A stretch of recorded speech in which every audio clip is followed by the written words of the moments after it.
참으로 좋은 아침입니다. 하나님의 크신 은혜가 저와 여러분의 삶에 충만하시기를 주님의 이름으로 축원합니다. 기도하겠습니다. 좋으신 하나님 감사합니다. 오늘도 주님께서 주의 뜻을 세우신 대로 우리의 삶에 주의 뜻을 이루는 놀라운 날이 되어줄 줄 믿습니다.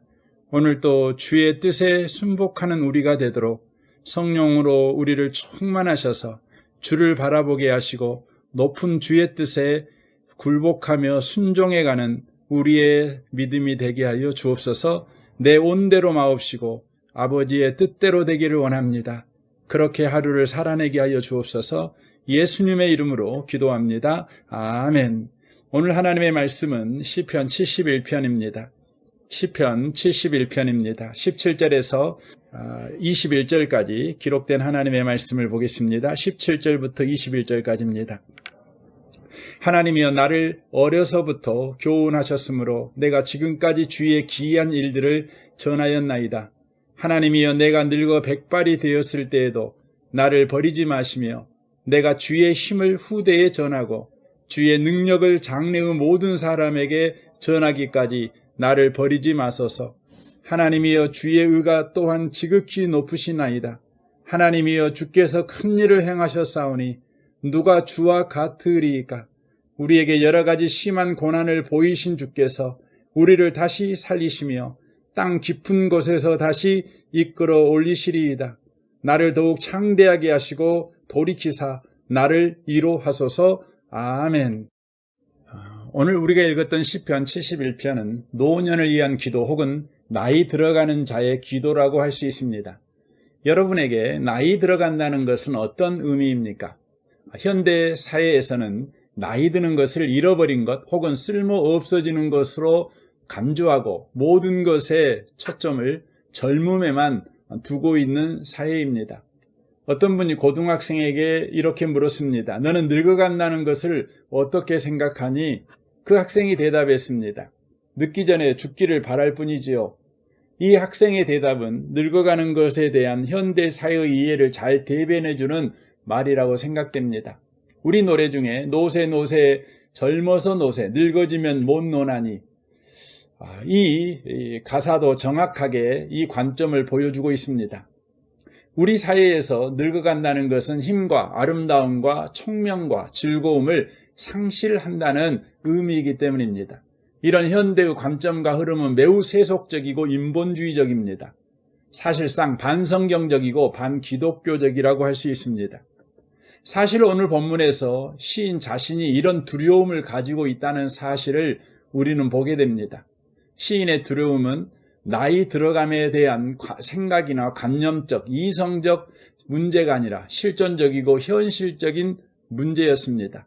9절을 보십시오. 늙을 때에 나를 버리지 마시며 내 힘이 쇠약할 때에 나를 떠나지 마소서. 시인의 두려움이 느껴지십니까?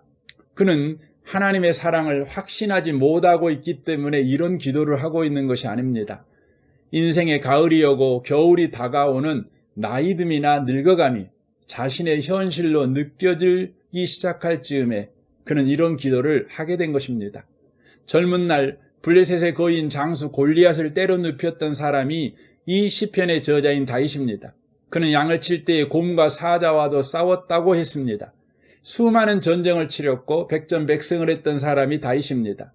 그가 이제 늙어감을 느끼고 있는 것입니다. 그리고 전에는 상상도 해본 적이 없는 기도를 지금 하고 있는 것입니다. 아마 자신의 늙어감을 느끼는 다윗의 마음을 가장 두렵게 하는 것은 아마 쓸모 없어진다는 생각일 것입니다. 여러분도 다윗의 이 기도에서 그런 마음이 느껴지지는 않습니까? 늙을 때에 나를 버리지 말라는 기도, 내 힘이 쇠약할 때에 나를 떠나지 마시라는 기도는 자신이 전과 같이 유능하고 뭔가를 할 수 있는 힘이 없어지게 되는 것을 두려워하는 것 같습니다. 하나님께 쓸모없는 존재가 되는 것 아닐까 하는 두려움입니다. 다윗의 이 기도에 대한 하나님의 응답을 우리는 이사야 선지자의 말씀을 통해서 발견할 수 있습니다. 이사야 44장 21절입니다. 야곱아 이스라엘아 이 일을 기억하라. 너는 내 종이라. 내가 너를 지었으니 너는 내 종이라. 이스라엘아 너는 나에게 잊혀지지 아니하리라. 내가 내 허물을 빽빽한 구름같이 내 죄를 안개같이 없이 하였으니 너는 내게로 돌아오라. 내가 너를 구속하였음이라. 두 번째로 다윗이 늙어감에 관해서 느끼는 두려움은 쇠약해지는 육체 때문이었을 것입니다.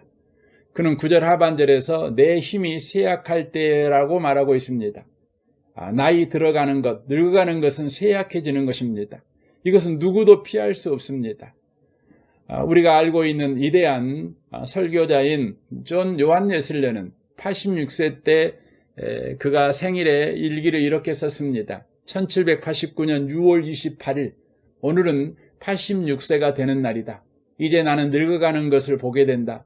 내 시력은 아주 밝은 불빛이 없는 한 작은 글씨를 읽을 수조차 없도록 쇠약하였고 내 힘은 너무나 천천히 걸어야 할 만큼 노쇠했으며 사람이나 장소에 대한 나의 기억은 그것들을 다시 불러낼 수 없을 만큼 노후되었다.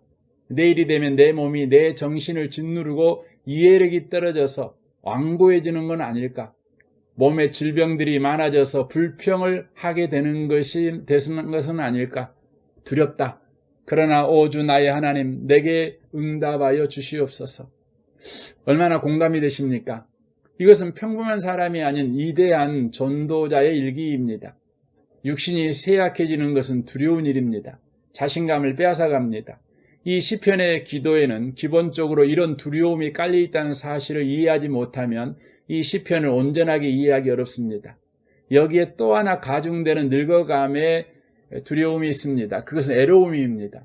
그 옆에 있던 사람들이 하나둘씩 사라져갑니다. 먼저 주님께로 가기도 하고 또 전과 같이 쉽게 만날 수가 없습니다. 11절을 보십시오. 이르기를 하나님이 그를 버렸은즉 따라잡으라 건질 자가 없사오니. 이것이 늙어가는 다윗이 느끼는 애로움입니다. 그래서 다윗은 12절에서 하나님이여 나를 멀리하지 마옵소서. 나의 하나님이여 속히 나를 도우소서라고 기도하는 것입니다.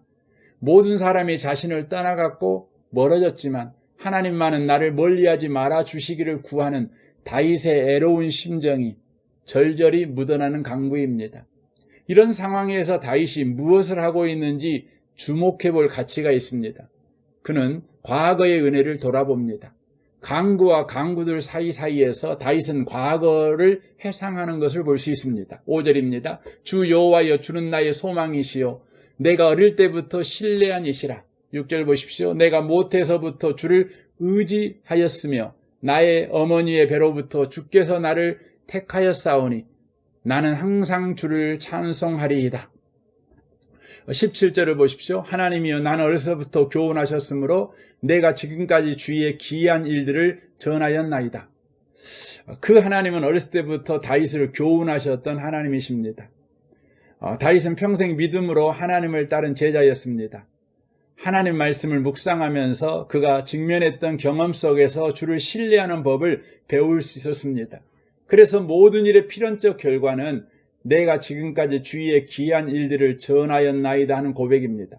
다윗은 하나님의 말씀을 배웠고 이뿐 아니라 하나님의 놀라운 행적을 많이 경험했습니다. 그래서 그는 그것을 회중에게 정기적으로 선포했다고 말합니다. 실제로 다윗은 이 시편에서 자신이 경험한 하나님이 행하셨고 또 행하시는 큰 일들을 반복적으로 말합니다. 15절에서 측량할 수 없는 주의 공의와 구원, 16절에서는 여호와의 능하신 행적과 주의 공의, 17절에서는 주의 기이한 일들, 18절에서는 주의 힘과 주의 능력, 24절에서는 주의 의를 말합니다. 이 모든 것은 하나님께서 행하신 일들입니다.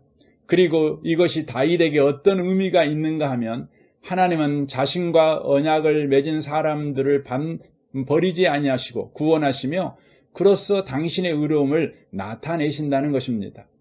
과거를 회상하던 다윗은 장래에도 하나님께서 은혜를 베풀어 주실 것을 확신하게 됩니다.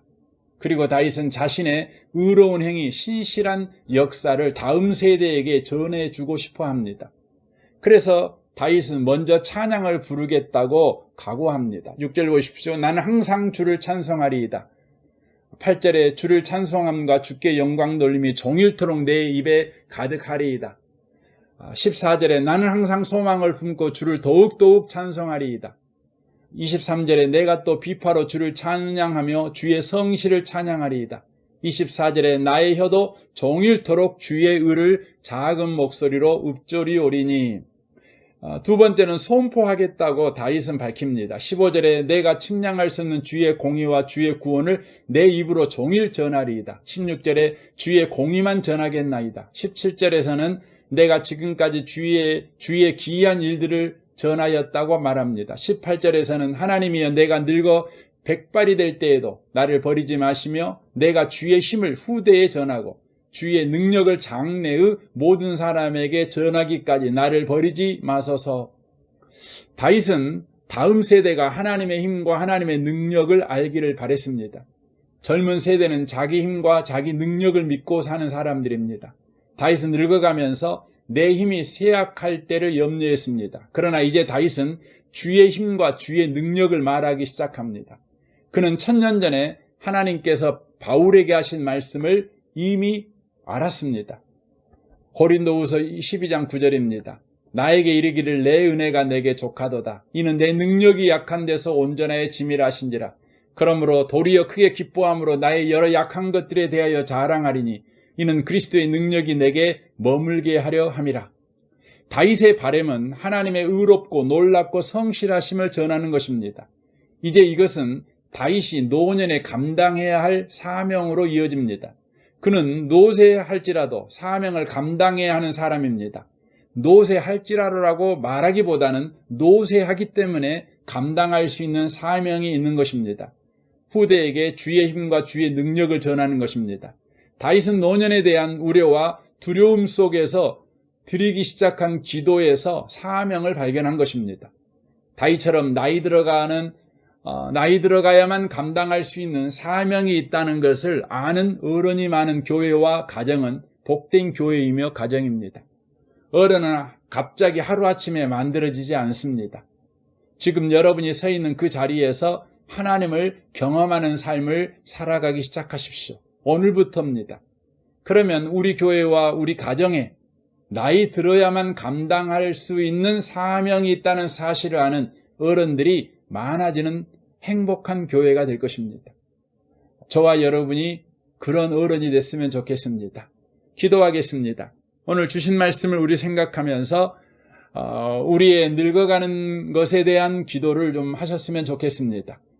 여러분 가정과 직장과 교회와 이 나라와 이 민족과 북한과 열방을 위해서 또한 기도하시면 좋겠습니다. 우리 좋으신 주님께 이 아침에 통성으로 구하겠습니다. 기도하겠습니다.